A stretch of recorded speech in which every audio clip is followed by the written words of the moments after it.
Hello friends, in this video I will show how to fix and resolve design tab not showing in Microsoft Word.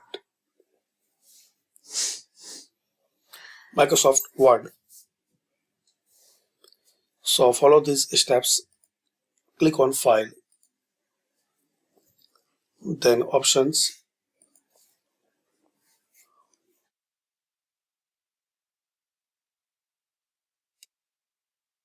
now here click on Customize ribbon.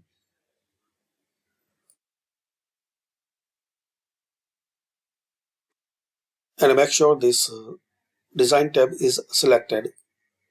If it's not selected, so select it, then click on OK. So now you will see design tab is available.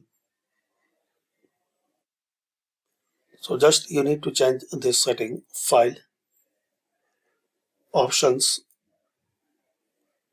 Customize ribbon, and check the box for design. So thanks for watching. Comment this video useful for you.